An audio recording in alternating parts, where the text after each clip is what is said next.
Hi, everyone. I'm Karolyn Raphael. Thank you for joining the Improving Public Speaking and Executive Presence session. To get us started, I'll tell you a little bit about myself.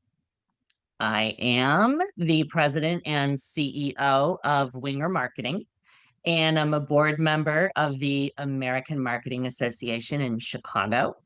I'm a Forbes Agency Council member and a passionate speaker and educator. One of the things I love about owning a business and running a company that empowers people to balance and blend their work and their life is my kids have really received an education. This is a fun photo that I enjoy sharing of my kids behind the desk at Chicago's very own WGN News, Channel 9. So they've had some great experiences, and I hope that this gives you some confidence in who you're going to be talking with and meeting with today, because I don't want you looking like this when you're presenting.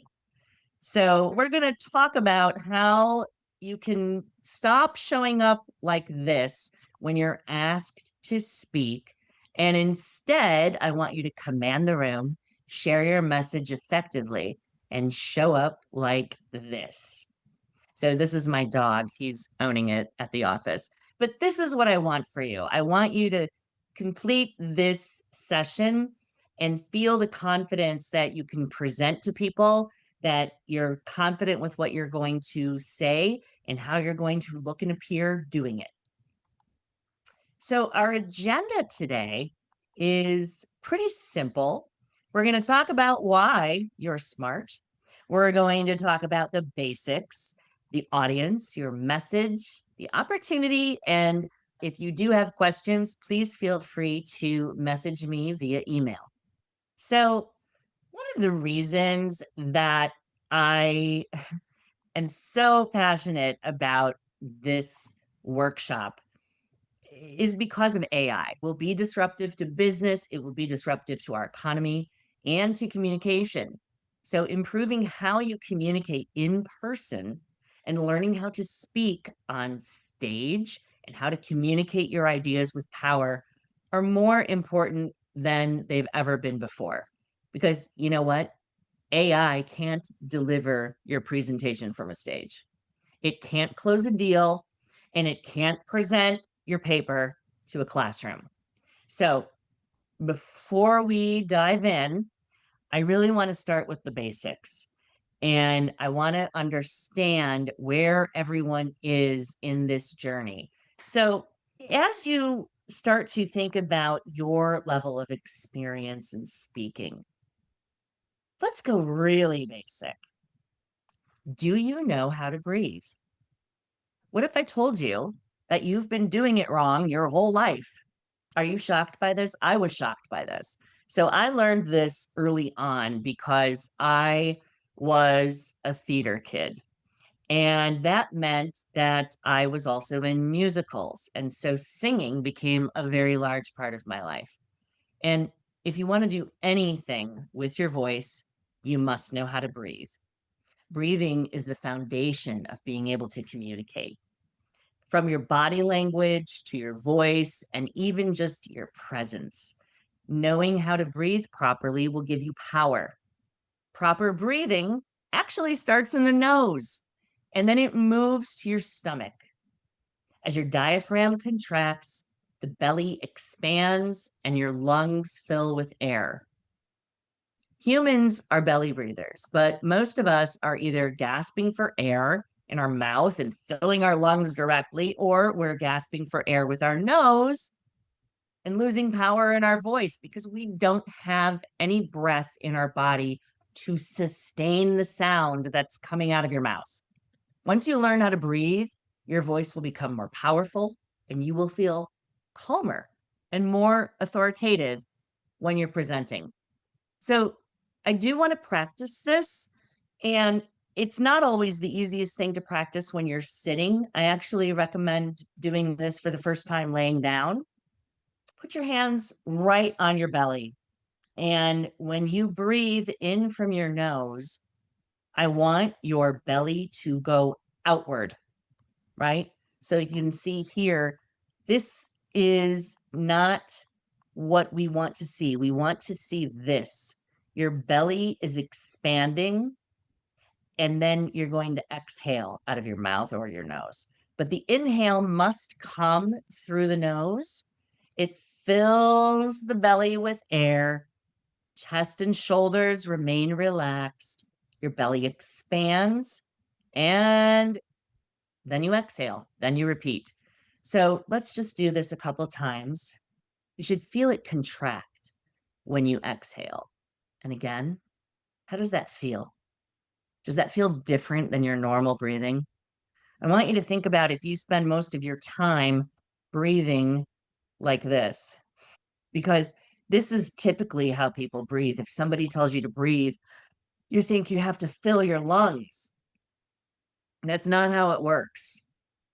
As you're breathing, your lungs, yes, they're going to fill with air, but not because you're blowing or gulping air into them. So keep practicing this. Practice it in the morning before you get up. It'll refresh you.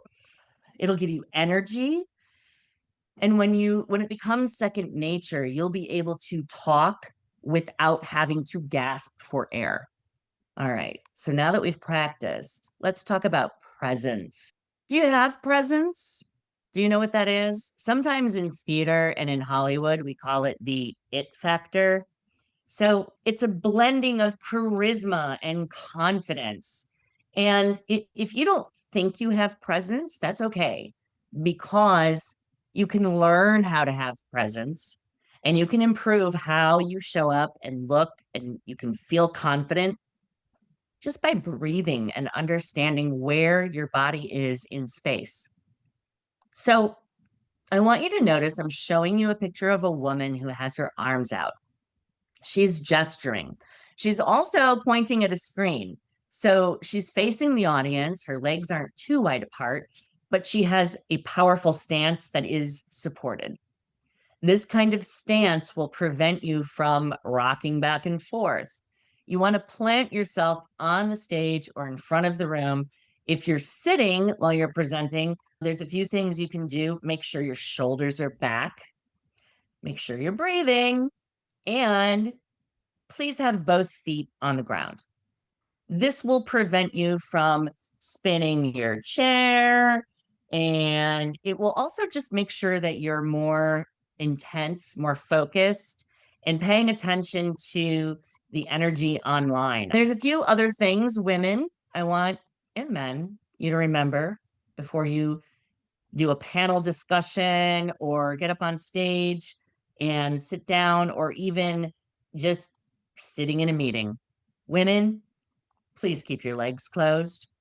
And men, please wear pants. So I think you can see some of these moments were viral moments that happened because, yes, I can see right up her skirt.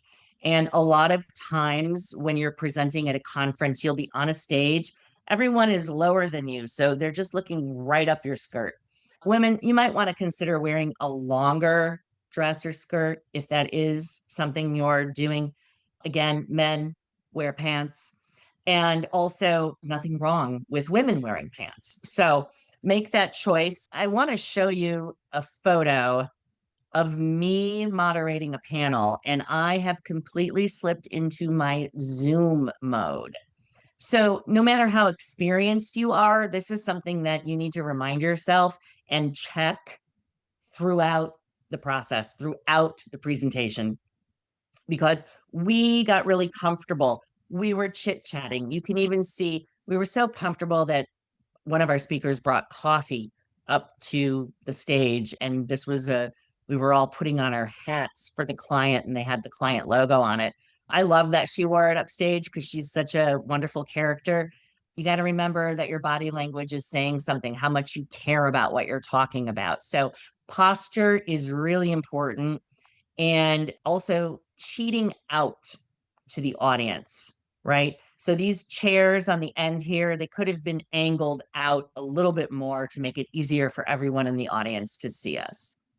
So, lesson learned. And this is really to talk about body language, not just the body language that you are sharing, but the body language that your audience is sharing with you. So, I think you might know about the power pose. Power pose is this arm position where really you get to see what it feels like to be powerful. And in that pose, apparently a hormone is released that puts you in a confident mode of mind. But again, shaking your legs, don't do that. Crossing your arms. If you see everyone in the audience leaning back and crossing their arms, you might want to rethink what you're saying. So be mindful of the body language of those in the audience, as well as the body language that you are sharing on stage. You know, your body language is 55% of your communication. So, what you're saying with your body, from how you're moving your face to arching your eyebrows, all of it, they all communicate something about you and about your message. So, on this next slide, one of the things I want to talk about is posture. And we're going to start with your face, right? You want to face the audience, and this is your entire body, but obviously, cheating your face out to the audience is important. Smiling. We've been told that you can hear when someone is smiling. You were almost able to hear if the person on the other line is smiling. And so do that when you're talking to people, not just in real life, but on the phone, on a Zoom. It makes a difference because if you can't see me right now, which you can't, you can still hear my voice. And I bet you can hear when I'm smiling and when I'm not. Let's look at the stance of this gentleman. His shoulders are forward, his arms are just dangling there, and you can see he's leaning. And in this shot, he's much more appropriate in terms of a public speaking stance. He's relaxed, his shoulders are back, his arms are in a useful gesture. Don't just gesture to gesture, because this is a great pose, and hopefully she's gesturing for a reason. But you don't want to just be standing there. And if you keep your feet somewhat apart, you will prevent yourself from that dance that I talked about on stage. And also, you'll be positioned well to move forward. If you want to take a step forward during your speech, if you've got space to move around, use it. Just use it with purpose. But your posture is how your energy shows up. So when you're in front of a room speaking, you must have energy. And it's important when you're on a Zoom call. So your energy has to travel from behind a little camera into the cloud, right? Because I'm recording this into the cloud, and then down into your monitor so that you can watch me. So I need to have a lot of energy if I'm going to keep you engaged, and even more than I would normally have. That's the same thing as a live presentation on a stage. If you show up without energy, your audience is going to go to sleep. So you set the tone, you set the pace, and you have the opportunity to share your energy both live and in person. And it's really important that if you're going to do this, you work on your voice. So we've learned to breathe, we've learned about body language, posture. Let's talk about projection. Can I hear you? If people in the audience are leaning forward, I bet they can't hear you. Pay attention to this, and you're going to do better if people can hear you. You will have more impact if people can hear you.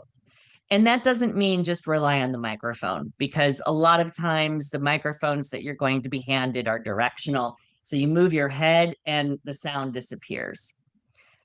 Let's talk about vocal quality. There's a bunch of different vocal qualities that are really irritating to the human ear. And one of those is a very thin, wispy sound like this. It's very breathy. And then let's think about someone who did a very nasal voice. If you remember the show, The Nanny. So that voice isn't very appealing to the masses. What we like are deep, resonant tones. We want vibrations and the kinds of sounds we find appealing. So think about where your voice is coming from. Is it in your head?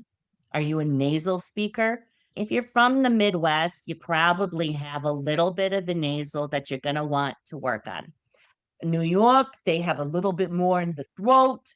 What we want to hear are strong voices that come from the chest. This goes back to breathing.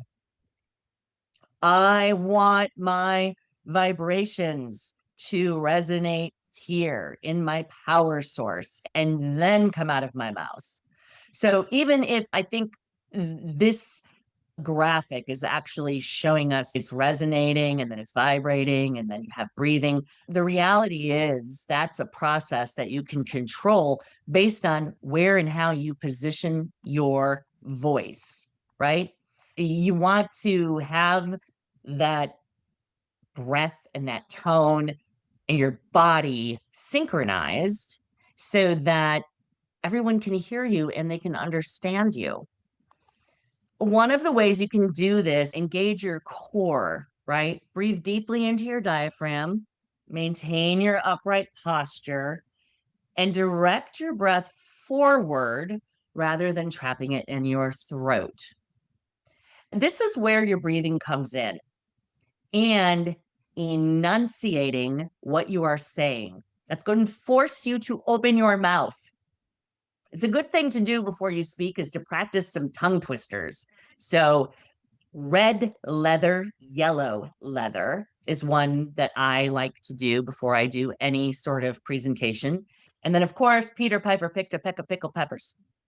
So use those childhood tongue twisters that you learned. You learned them for a reason. And today, I have a lot of trouble hearing younger people. I think it's because they don't enunciate their words.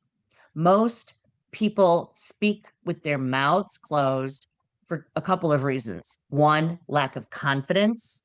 Two, maybe they just don't have the ability or know how to breathe and use their voice. But I want you to think about one simple thing you can do to improve your executive presence is to actually say each word. And when I mean say each word, I mean I want to hear that consonant at the end. So if I'm talking about support, not support, I'm not talking about standing. I'm talking about standing. I'm talking about gesturing. And I need to use my mouth in order to communicate clearly. So when you practice breathing, enunciating, and presence and posture, you gain confidence. Confidence is the outcome. You'll start to feel that your voice has strength, your body has strength because it's more supported. We discussed presence, body language, posture, and how all of these factors determine not just the impression you give to the audience, but what it does for yourself in terms of creating real confidence. When breath, voice, and posture come together, they create confidence.